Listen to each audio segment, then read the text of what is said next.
Whenever you're ready. Okay, welcome everyone to today's panel. A light lunchtime panel where I'm sure we can solve all the problems of the title, which is local priorities in light of global geopolitical shifts. No problem. I'm Namrata Kala. I'm an associate professor at MIT Sloan. I'm also the moderator. It's been a year, and essentially the goal of this panel discussion is a shot in the arm, hopefully for researchers to discuss how local policymaking priorities have shifted in light of the year that we've had, what challenges and opportunities these shifts bring in terms of the take-up of economic evidence and how to generate that. We're being live streamed, and a recording of the session will be made available on EGC websites. We have an hour, and I'll try to keep as much time as possible, but certainly 15 minutes, if not more, for questions.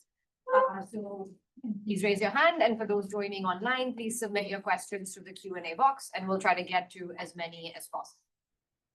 Our panel today is made up of 3 IGC senior country economists. As you already know, the IGC is a demand-led institution, which means it relies on country offices to work with policymakers and both assess what research is required and then disseminate the research as well. And so in that sense, we couldn't be in better company. The country economists have unrivaled knowledge on what the policy gaps are between research and policy demand. So I'm going to start by just introducing the panelists that we have today. So Abu Bakar Kamara is from IGC Sierra Leone, the senior country economist, currently working on supporting government effort to increase fiscal space and promote jobs creation.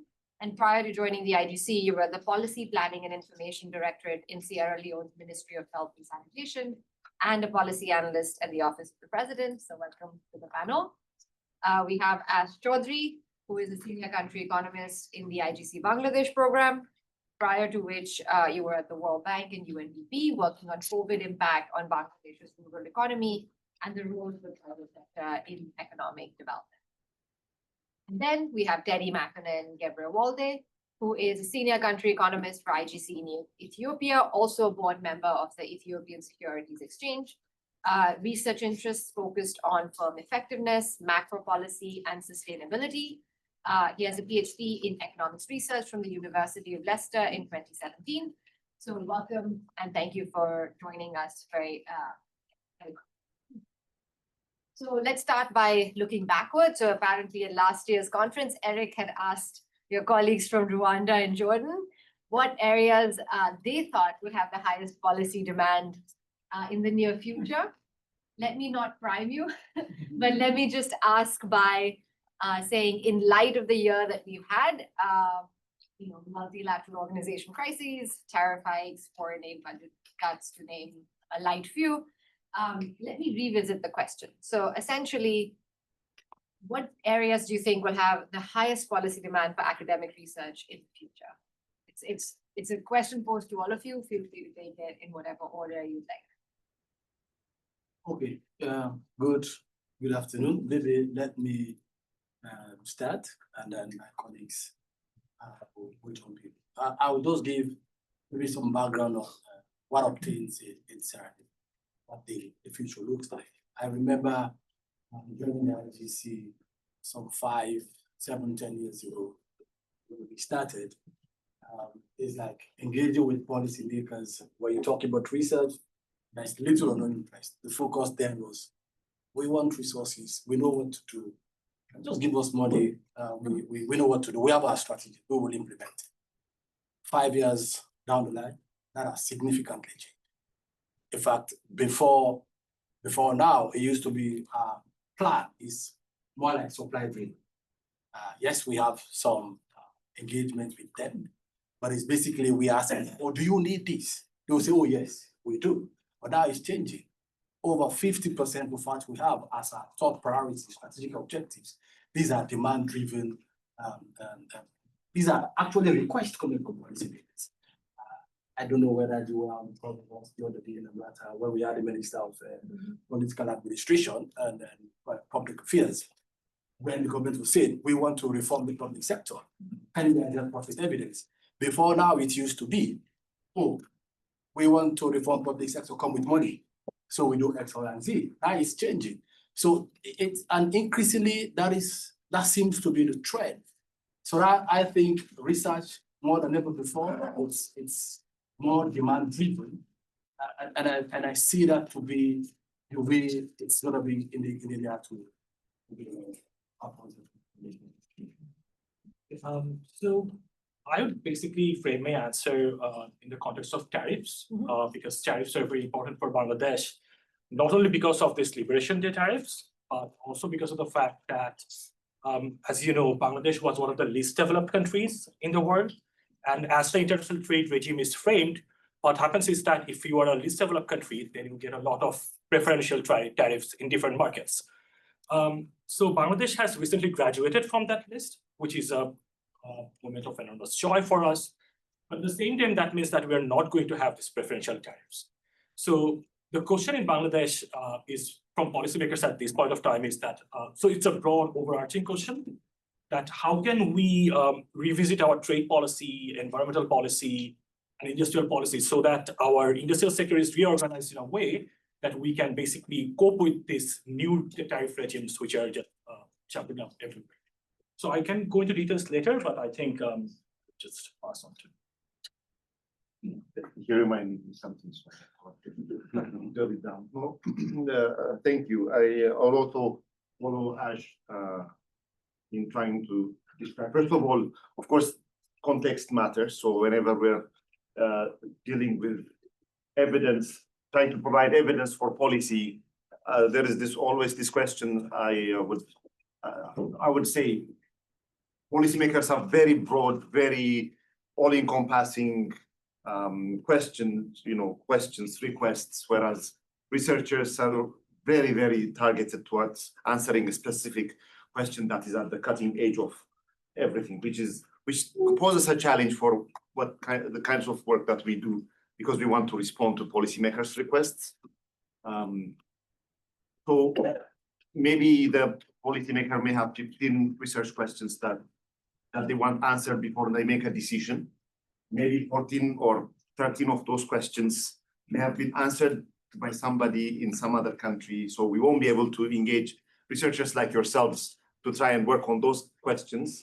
What the closest thing we can do is try and do synthesis kind of reports as country teams to try and provide insight. But that's also very tricky because the scope of those studies, the context of those studies in which they happened could be completely different. It's very difficult to find a like-to-like kind of comparison when you're doing that. But that said, I think coming to the question of what are the specific issues with the tariff thing in Ethiopia, the policymakers are just overwhelmed with sort of the uncertainty of it, rather than can you do an analysis, because they're not very confident that this would be something that would stay. Maybe tomorrow it will change. So it's a sort of a half wait and see mode, but half what can we do to better understand what are the consequences of these tariffs would be. Of course, in some sense, there are voices that say maybe this could be a good opportunity because Ethiopia's third market competitors may be facing higher tariffs, in which case our products could be. Something interesting I can say about AGOA, now it's, I think, been cancelled for everybody, but I think a few years ago, Ethiopia was suspended because of domestic conflict. And we did manage to do some empirical work to try and see whether some interventions like unemployment insurance could work.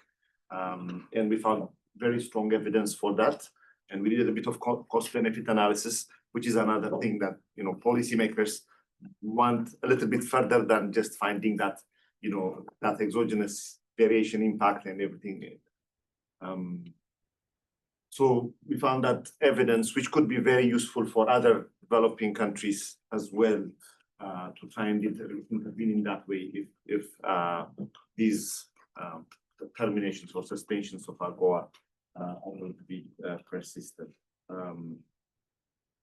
But I think I'll stop it.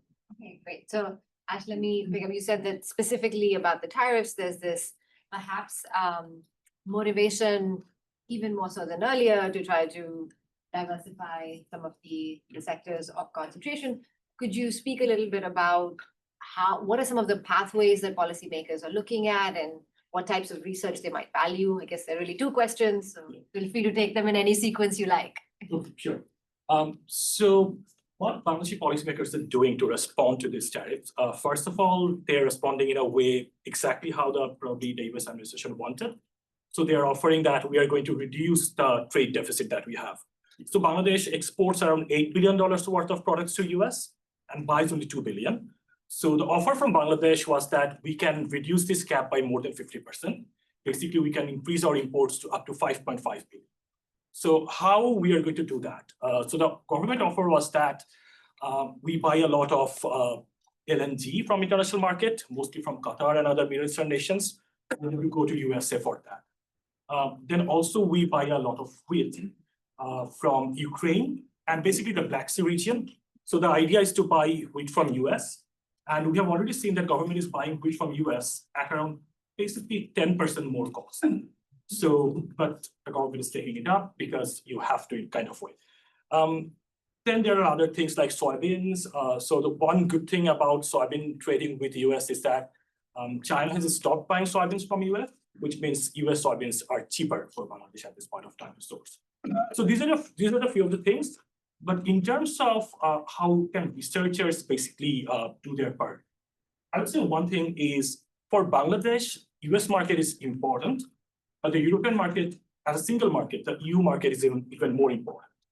Because if you look at Bangladesh's exports, we do around 8 billion with US, but the European market is around $24 billion. And Bangladesh gets preferential tariff access as LDC, as I say. So we are going to lose it. So a very big part of the policymakers' task is to how can we keep this preference in the European market? For that, what we need to do is getting the GSP plus facility, which means we have to improve our labor standards and environmental standards. And that is where basically research comes in. So Laura here has a program of research going on in Bangladesh, where she's studying that how information frictions in Bangladeshi labor market means that factories which are offering better working conditions are not really attracting the better workers because workers don't really know which factories have the better working conditions. So when we took this research idea to stakeholders, including the government factory owners, they were very excited by it. They were like, yeah, exactly. We think that we have to do better working conditions just for compliance, but we never get the value from workers. So if we really have a centralized job board or a centralized system of rating, which will show that which factories provide better working conditions, that will basically help us attract better workers and which will give us value back. So this is one example. Another example could be that another research is looking into that why Bangladeshi factories are not investing more in solar power. Because solar power at this point of time is cheaper and electricity from national grid is becoming more and more expensive every year. So why are factories not looking into it? So this is one aspect. The other aspect would be expanding to new markets. So for Bangladesh, around 70% of the exports go to European and US markets, which is a bit underwhelming because if you look at other countries at a similar level of GDP, for example, like India, their market is very diversified. But that's not the case for Bangladesh. So again, at IGC Bangladesh, we have these two very young researchers from UCL. We're looking at the cost of new customer management in new markets and how firms internalize them and how they derive the value in the long run. So these are the kind of research which may provide a lot of value. In terms of product diversification, so of course, 85% of our exports are from only one sector, apparel. And if you look at apparel industry in Bangladesh, it's exporting around $40 billion worth of goods. The second largest industry is footwear, which is not even 1.5 billion. So we are basically entirely dependent on our apparel industry for our export growth. So the natural question is that why we are not going up to the higher value added products. Like if you look at the development experience of Japan, South Korea, Vietnam, at some point they all did apparels, but then they moved into electronics or automobiles. So why that is not happening? Another interesting question is that, okay, if we are not moving into higher value added things, probably we can do similar items like leather or footwear, which do not really need more investment or higher skilled workers. So a research which could be very interesting in this context is from Danny Roderick at Harvard. So he has basically in a paper, he has said that this basically East Asian model of growth, manufacturing export-led growth, is no longer relevant for countries like Bangladesh, because what's happening is that all this growth in these countries were based on cheap labor. But due to technological advantage now, cheap labor is not as valuable as it were 20, 30, 40 years ago. So the question becomes that how can, in that context, countries like Bangladesh move forward? If cheap labor is not there, what's the other way which we can capitalize and grow? Yeah, so I think I have taken a lot of time. No, thank you. That was great. So question for you. So, I mean, you mentioned that there's been, this like sort of positive acceptance of wanting to incorporate research into policy decisions. How has the last year impacted that? Is it impacted like the types of topics that people want to know about, or like how are policymakers facing up to the new economic reality or the volatility? Yeah, no, so thank you very much. I think it's largely because of the global shift. Sierra Leone's capital expenditure, for example, about over 70% is funded by development partners. In the just concluded World Bank's meeting, the National Revenue Authority said so far they've only received about 40% of what they used to get from it. So, and this was less than a week ago. So the expectation is that by the end of the year, they will get less than 50% of what they used to get from it. So there is pressure to deliver. So the fiscal space is very narrow. Even before the global shift, revenue to GDP ratio is less than 10%.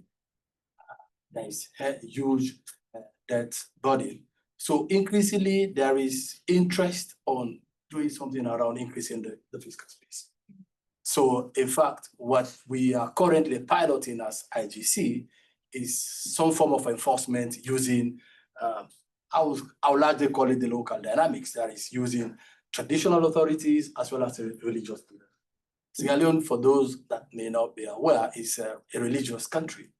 And we're now thinking, how do we use some of those values locally to see how that could encourage tax compliance? And that is in the form of enforcement. You have traditional authorities in the district.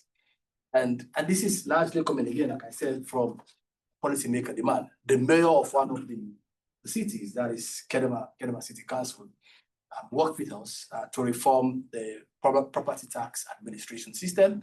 And with them, they now have a revenue potential that increased by threefold. But yes, potential has increased, but actual revenue is around 20-30%. How do you transform potential to actual? So I think there are thoughts around doing some form of enforcement.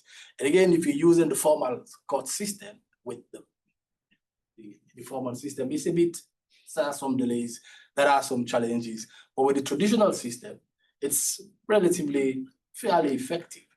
And then researchers worked with the council, worked with the traditional authorities to introduce some form of enforcement where defaulters are taken to the traditional authorities. And the default, though still at a very early stage, seems very encouraging. So increasingly, you see interest from policymakers that we need to find a way of increasing the fiscal space. We are in the fourth quarter of the fiscal year. Intergovernmental transfer, only the first quarter have been transferred. And basically what government is collecting could fairly just finance wages and salaries as well as debt servicing. So there is increased pressure on the central government to see what could be done to increase the fiscal space so that services could be provided. And is there sort of some concern that like the size of the pie might also be declining if there's like economic tumultuousness in the macro economy, or is that just like not as much of a concern given the fundamentals? So the fundamentals are very weak, and I think the size of the pie, I would say there are huge potential, but it's about how do we transform those potential to actual. That is where the challenge is. There have been a lot of reforms, largely supported by partners, but then the challenge is how do you ensure that those reforms produce the result that is wanted? And that is where I think research comes. We have been working with the interesting bit that I will say here is there are policy champions, interested policymakers that are ready to work with researchers. They come with interesting questions. For example, I mean, these I will say, as Teddy said, they may not be very narrow, broad as they may be, but I think they are interested. And it's difficult for you to be able to get country-specific studies. For example, a policy maker will tell you, I want to increase my fiscal space. How do I increase my fiscal space? That by itself, I would say, is a trust of so many things that could be done with that. But for him or her, the interest is, I want to increase my, so come up with evidence, help me with what needs to be done. To do that, what we have been trying to do is synthesize some of the papers that have been done and come up with some stuff. But that may not be enough because the country specifics and the dynamics are significantly different. So you want something to be done locally to be able to support them to do that. Teddy, I want to pick up on something that you said earlier. You said that there's this a little bit of like maybe wait and watch mentality, but also this potential opportunity that might be arising. So could you talk a little bit more about like how policymakers are kind of thinking about both these potential directions? Are there concrete actions that they're taking, and how does the conversation changing with you? Yeah, I think we are sort of facing less of a pressure than compared to Bangladesh. I would say 5 agricultural exports account for about 90% of total exports, mostly regional. These are very targeted kind of exports. US market, not as big for Ethiopia in general. We have a very budding, I would say, garment sector, less than 5% of total exports. So I think it's the structure does not really warrant the sort of the panic that maybe other countries are facing at the moment, or maybe the bilateral connections. But of course, there is monitoring. One thing about these kinds of topics is that it can be very difficult to do a very, strong causal kind of analysis that you can sort of take with confidence. You can use different kinds of simulation models, which are sort of at the macro level with a lot of assumptions, with a lot of issues. IGC tends to be careful because we want to make sure that whatever we provide to the government is top-notch, high quality. So it can be very challenging to kind of provide that, to find that sweet spot and say, okay, here is good information that could definitely respond to your question in a broader sense. But I think other priorities at the moment are more pressing. So we recently did this study on structural transformation in the country. The share of agriculture has been declining in total value added, but we saw that labor has been moving out of agriculture, not into manufacturing as was anticipated, because we've been investing in a lot of industrial park and other kinds of investments to boost manufacturing. As I said, it's become very difficult to become very competitive. That's one question policymakers have: why are we not competitive in this sector? But we saw that labor is entering into low productivity services, so mostly informal services, and that's also a new question. We don't have as much evidence in the service sector productivity. We want to make sure that people who are moving out of agriculture get into productive activities. We don't know sufficiently about how to incentivize informality to become formal, because we know that informal firms are highly unproductive, and we want to use both policing and policy to try and how that's another question policymakers have. What can we do about informality in these countries? What can we do to make sure small firms grow? That evidence is so I mean, I would say there is a initiative, small growing businesses initiative that has built a good evidence on small firms, but that's another area. But I will just add one more thing, and I'll stop. I think You don't have to stop, like, this is the point of the conversation. want to hear from my colleagues. One issue is sustainability. I mean, of course, sustainability is a topic that's now becoming, of course, mainstream in all of our portfolios and what we do in general. There are stories there that are becoming very difficult, particularly for agricultural exporters in countries like mine, where up and coming standards, sustainability standards in the EU could potentially affect livelihoods in a significant way, in a sort of regressive manner. And we want to understand how government wants to also understand how they can maintain livelihoods. I'll give you an example. So coffee farmers, coffee exporters are facing difficulty in complying with sustainability standards, and this disproportionately affects poorer coffee farmers compared to richer ones. Richer ones have the resources to, spend on compliance costs, particularly on deforestation kinds of rules. That is another topic that is in parallel to tariffs, that's becoming very important for policymakers at the moment. They're worried that with these new standards, a lot of farmers could lose their livelihoods if they won't be able to get access to international markets because of that. We did this study and we saw that actually, compliance costs are very difficult for a lot of farmers to fulfill that criteria.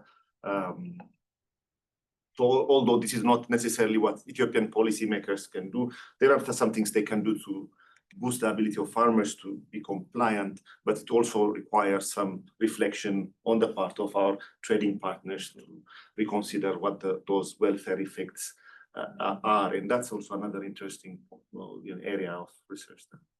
If I may jump in very quickly, Terry just mentioned something very important. I was going to say that later, but I think it's just about time to mention that as well. Informality. I think that is really very critical. In Sierra Leone, for example, virtually everything is informal. And there have been some effort, but very little has been gained. So there is informality in virtually everything. But the focus over the years have been about how do we tax the informal sector, not how do we formalize them so that it becomes like a win-win. So I think studies around that would be useful to both the government as well as even the people in the sector.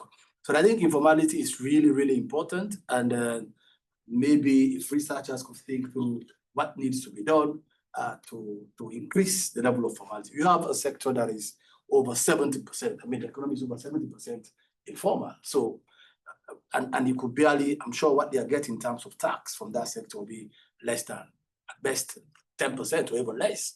So that clearly speaks to the reason why you have maybe a small revenue to GDP ratio, because the GDP is largely driven by the informal sector, but then you cannot tax the sector because of informality. So studies around that will be something very, very interesting. Yeah, no, I think that's great. Thank you. And since I didn't want to prime you, but now I can tell you what the answer was when Eric was moderating from your colleagues from Rwanda and Jordan. It was shocks, the impact of shocks of climate change and resilience, as well as the dearth of private capital mobilized towards the global south. So certainly seems relevant given the conversation that we've been having. I want to make sure, we do have enough time. So you've highlighted how the demand for research has changed and how you're like rising to meet the challenge. So now it's time for us to ask like what we could be doing better. So, this is an obviously yes or no, and the answer is going to be no, but I have a follow-up question, which is the current format of research adequate to inform policy? Probably not. But I guess my follow-up question is like, what can we be doing to be providing more relevant outputs for policymakers? And there's no time limit on this question. I'll start with you. Okay, thank you very much. I think the current format, partly it's good, but I think it could be better. Compliment sandwich, that's good. I think it could be better. I mean, there could be some additions that could be done to make it even more relevant and even more responsive. Generally, for most of the work that has been done, it's duration or timing is an issue. Policymakers are almost always in haste. And with democracy, you have, in our case, it's a 5-year period. So if you have a study that lasts for like 2 years, policymakers will not be ready to wait. So I think we need to find a way, a combination of, whilst we're having rigorous studies going on, how do we continue to engage the policymakers within the period? What we've been trying to do as IGC, firstly, is, as Teddy said, is maybe a synthesis of the existing literature, what currently exists. Identifying a policy champion that you continuous engage. I think engagement is really key in the entire process. How do we get policymakers engaged from the get-go to the end of the project? We should be seeing our policy makers as partners in the process.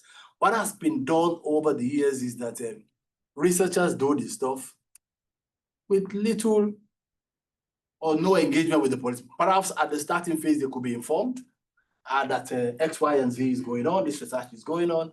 But after that, how do you get them to be part of the process?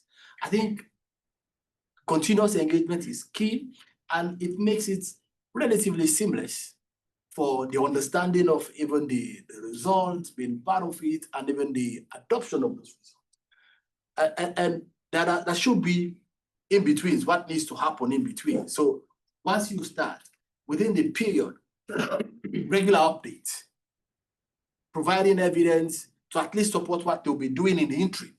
But then if we just leave everything and wait until maybe final result is ready, you risk having interesting result that may not be implemented. Thank you. So first of all, I would say there's something to be done by people like us, whose job is to link research and policy.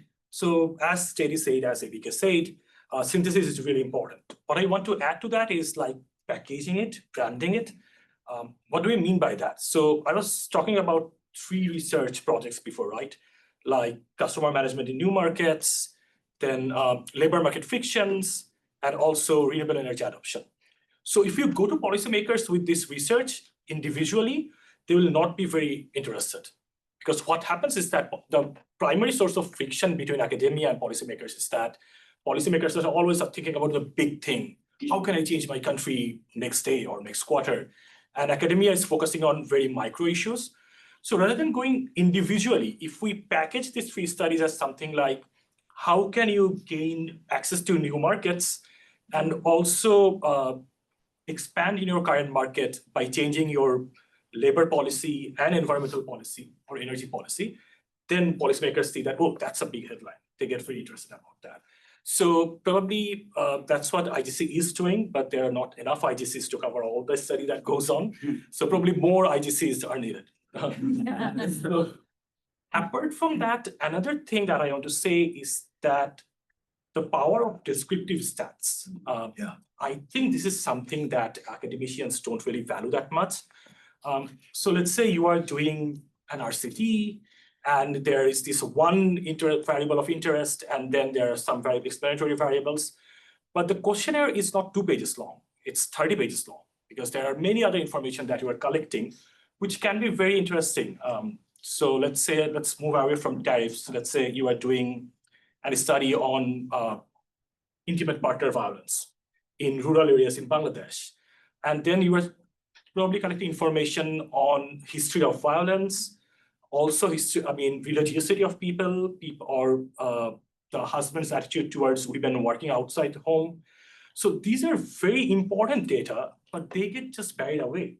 They never even get mentioned. And I've talked with researchers and they're like, hey, this is not representative data, so this is not really very valuable.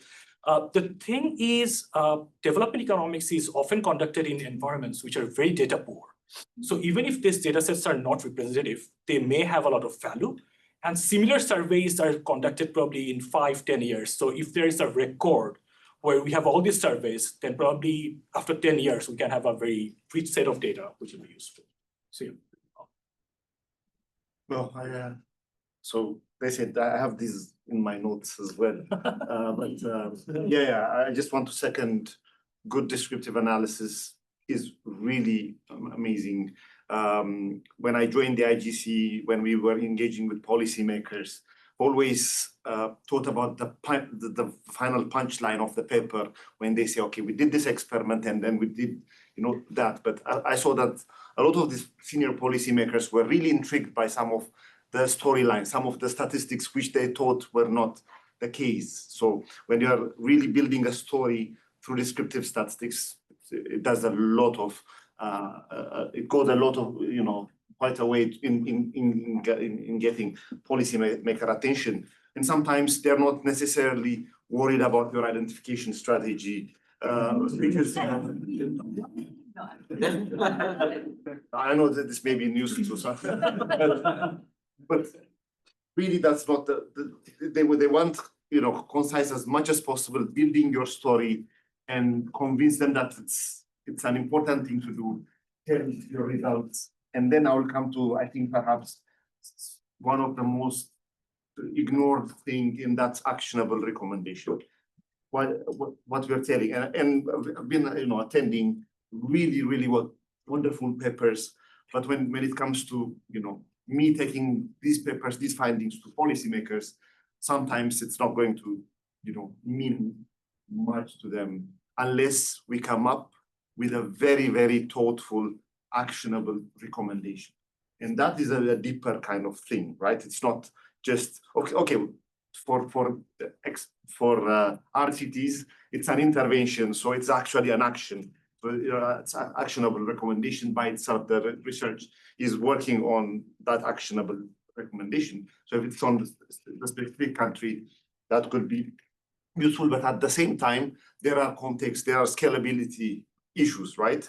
We were hearing about, for example, the paper on moving people to a profitable neighborhood, right? If we were to do that at scale, would that hold? So would it be something that we're going to recommend to policymakers? So usually I think recommendations are afterthoughts in my view. When people do their research, they will complete their findings and say, okay, I'll take 2 days to just write a very sort of generic looking, recommendation. But that's another area where I think researchers can improve and say, if I want to make this useful for policymakers, I want to know whether, first of all, they are worried about this issue, and co-generation helps.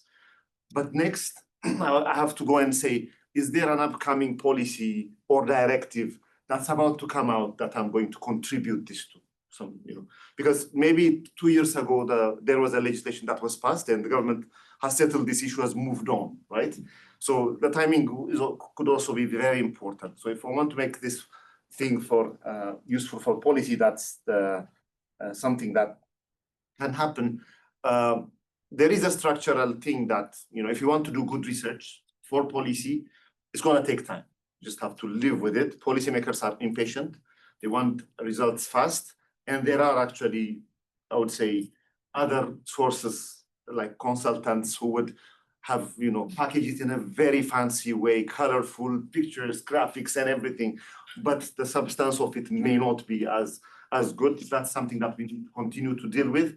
One solution there, and this is for us as people who bridge these, is to be proactive in building evidence, not just thinking about what is the request from policymakers, but what are the likely areas that I can really engage researchers now, so that whenever I'm asked in the future, I can bring in this. So that's why at IGC, we now have sort of developed that culture of building clusters of research in a particular area. So specific question may not have been asked now by the policymaker, but we are sort of commissioning researchers to build a more comprehensive picture, because as I said, if you just package the story in a way that tells many kinds of stories, then policymakers would be more interested. The packaging issue is something that I think as educators and as researchers, we need to work on a little bit more.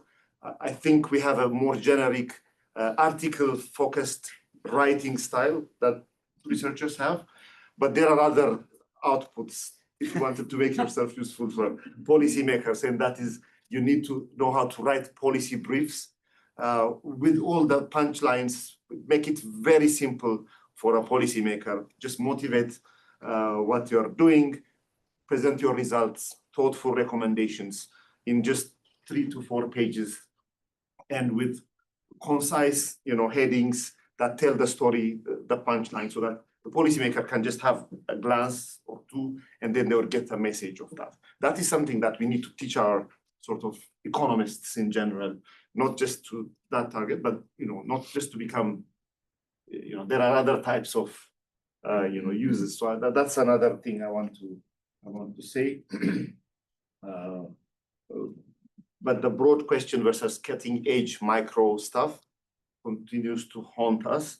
I don't know if there is any immediate thing we can do in general other than what we suggested, because some of the questions are broader and maybe we may not have answers to them in a sort of broad message way. That's something that we continue to struggle with.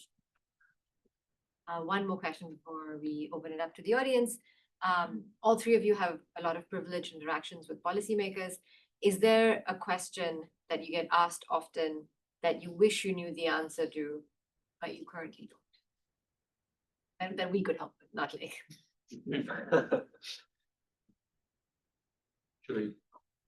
You go first. Just one, I think now structural transformation is a big issue. In the past, countries thought that they had the path. I know this is not an RCT that can be done at the moment, but that's the persistent question that comes from policymakers. I want to know what are the pathways. More government involvement, less government involvement, more developmental state kind of approach, less. Should we be sector agnostic? Should we just work on manufacturing, or should we just be exploring options? What are the areas? This is a very big question. I know it's a growth question, but it seems elusive as time goes by, and it seems economists are a little bit lost at the moment in trying to inform that in a substantive way. And just really I'm disheartened usually when these kinds of questions come in. We cannot provide a coherent story to provide in that sense. So for Bangladesh, as I was saying in the last session as well, that we are very populous, very population dense country. And we have a lot of young people. The median person in Bangladesh is probably 27 years old, but we are growing old very quickly. Dependency ratio in 2016 was 46%. Today it's 54%. But we have not been able to utilize this labor.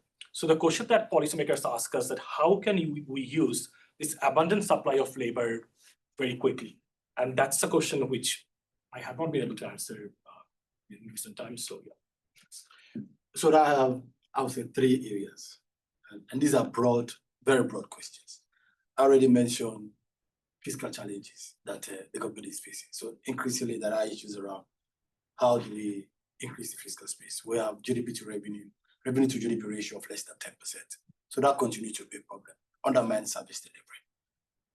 Unemployment is a major challenge. In fact, now we have a situation where a good number of the youth have taken to drug and substance abuse, largely because of unemployment. So there is increased interest.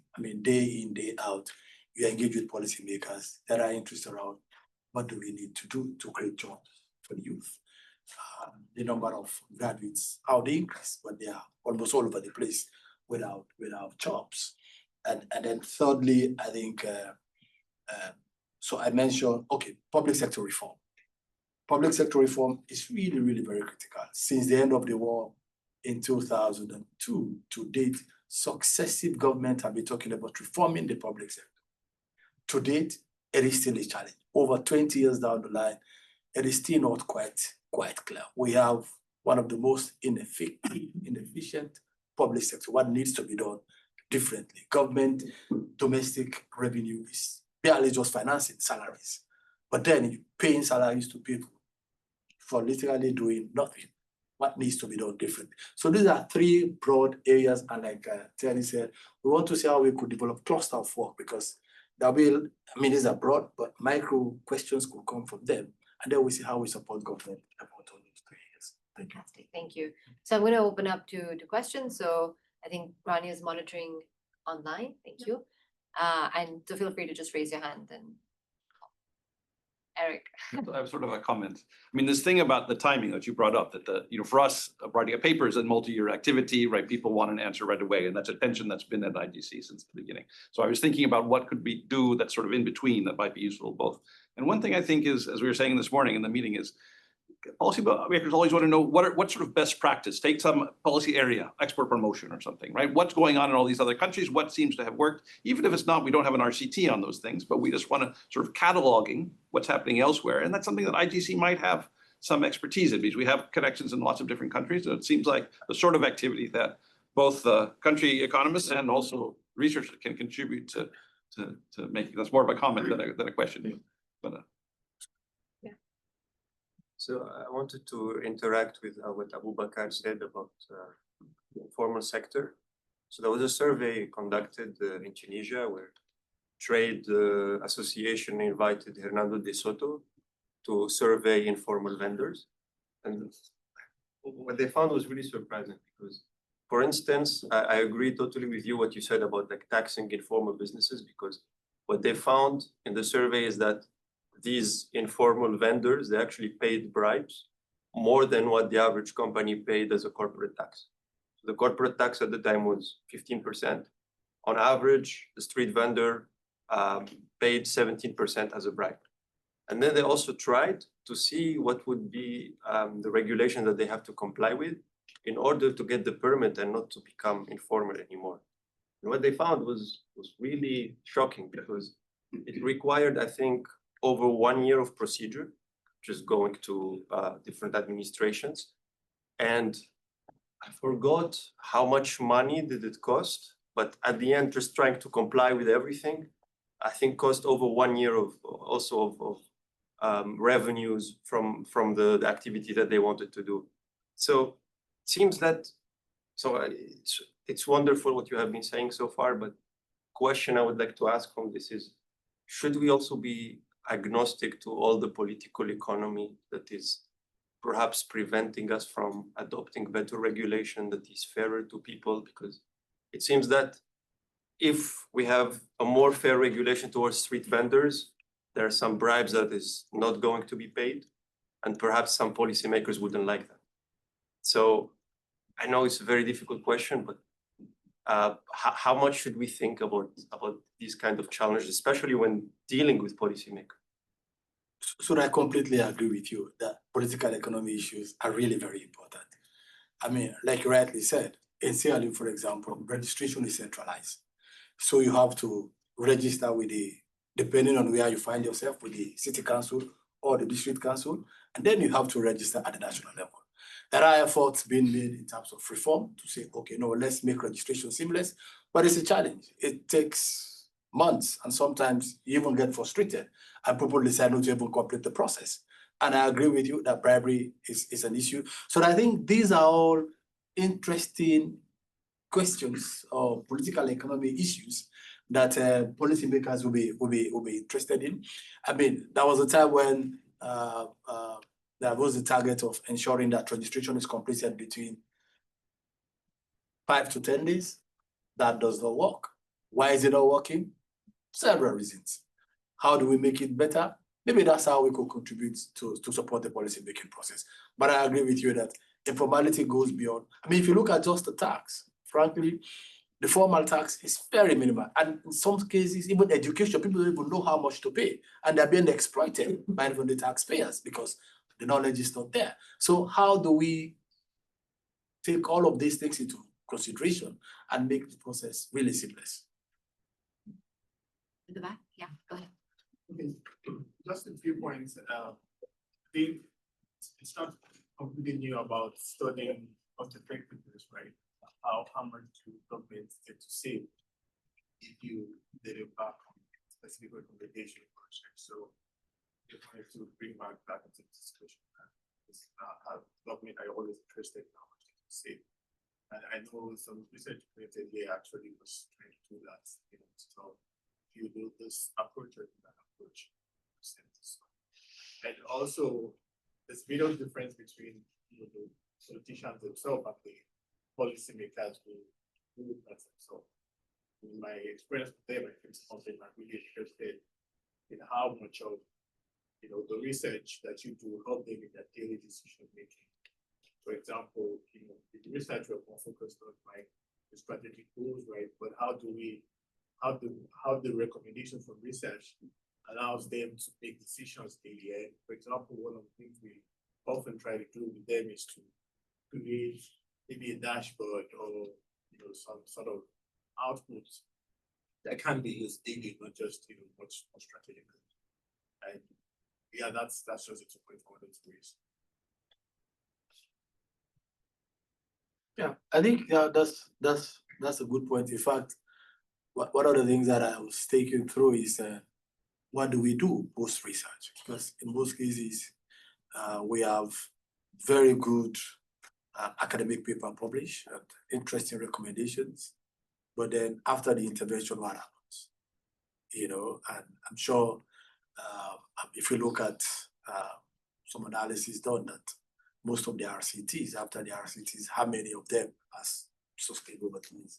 So I think, again, as researchers, whilst there are interests for publication, but how do we continue to ensure that the policy space, we continue to influence policy with some of the interesting findings that we found? Maybe that's something again, that is worth thinking about. Maybe. I think on the post-research, I would say that something that I'm pleased about the IGC and that makes me proud is our system of monitoring impact of research. We try our best to follow how much the policymaker, how much have they internalized the findings from their responses, and whether there are changes that have been made because of these findings that they hear. Of course, first of all, we need to be humble in the sense that we contribute to the whole overall information that policymakers get. There are lots of parties that are contributing, some of them with a similar message. So we cannot take attribution and say because of what we did that they did this. But in general, if it is a direction that they took, our suggestion is the direction that they took and they implemented, then there is a question of follow-up, right? I can give you an example where we did a study on large-scale internship and apprenticeship programs, and overwhelmingly the literature suggested that it's incentivizing firms to take interns and apprentices.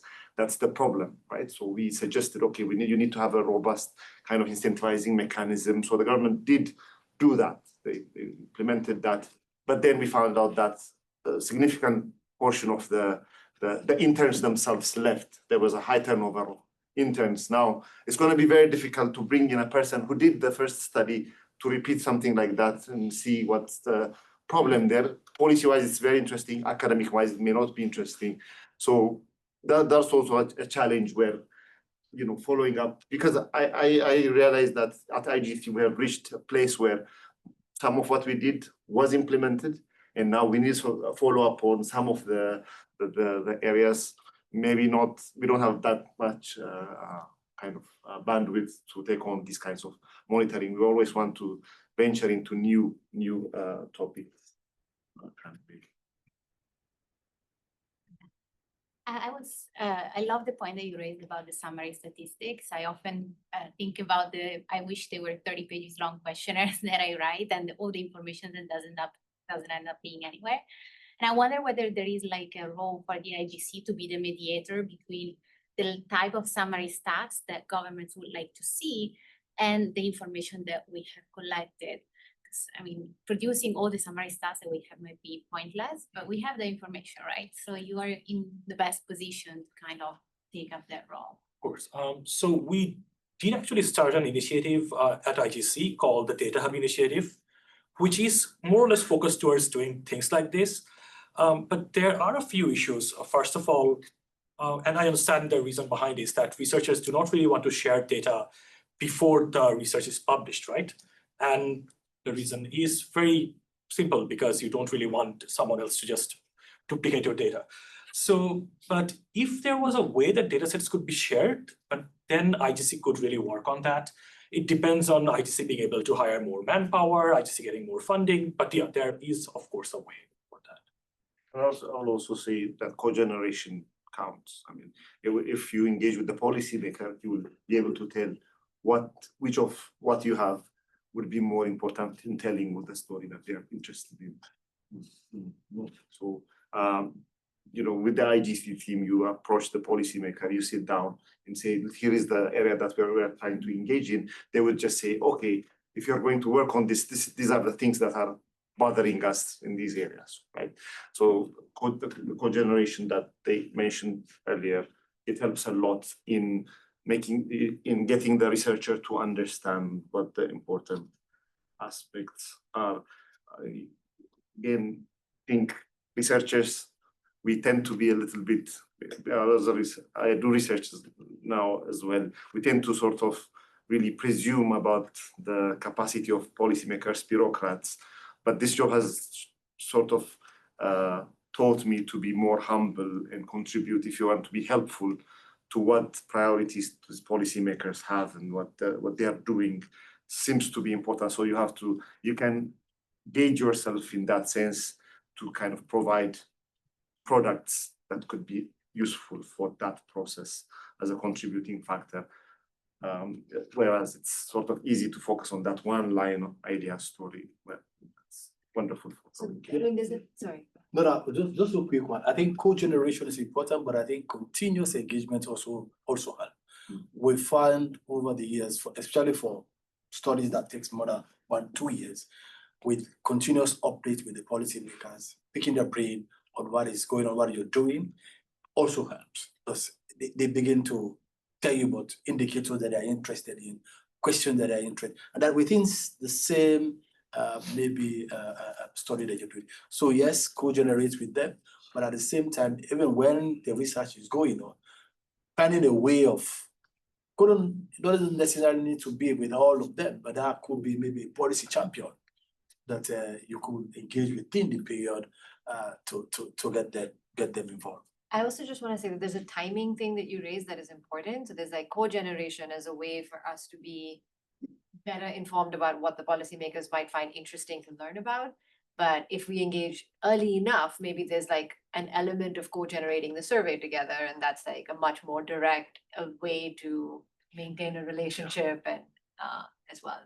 Meredith, did you have a gap? I wanted to ask what you guys think about literature reviews or sort of policy briefs that attempt to kind of have a more ex post view of a whole set of papers rather than an individual set of results, and whether those have been useful to you, and if so, what are the characteristics that make them useful? I think you've highlighted some of the challenges of engaging with policymakers around a particular study, right? The timing misalignment, the difficulty of pulling out an actionable recommendation.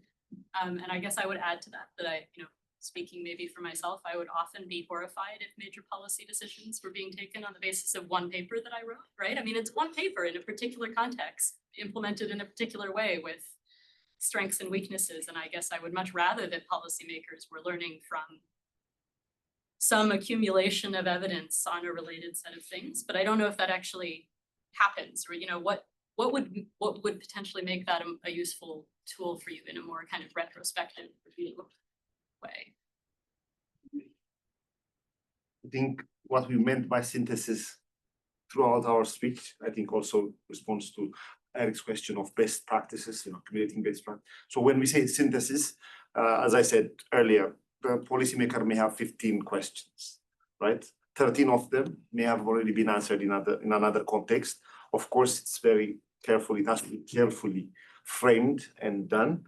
But by synthesis reports, that's what we meant, or collecting the body of evidence around that in a much smarter way to cater to what what those questions are and how, whether there is strong evidence to suggest one way or the other what they are trying to achieve or do or take.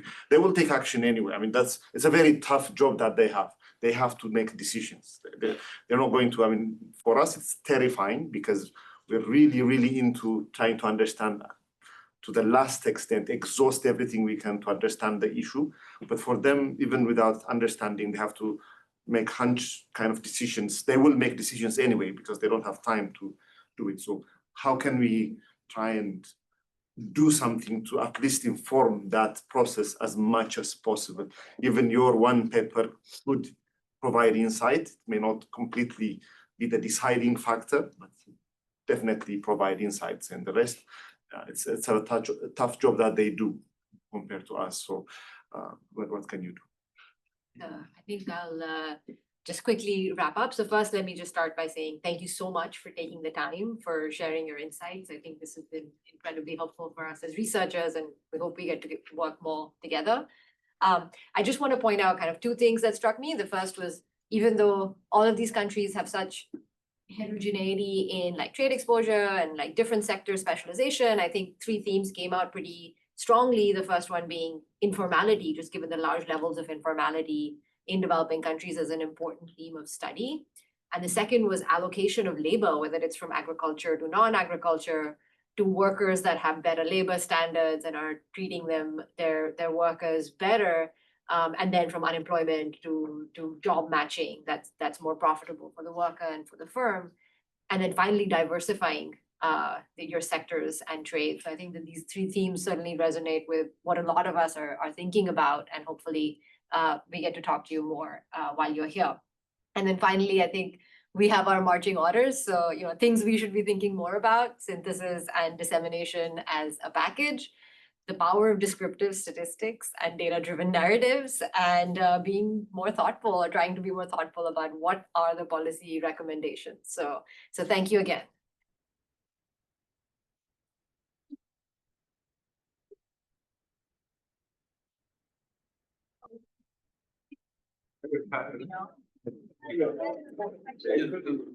Yeah.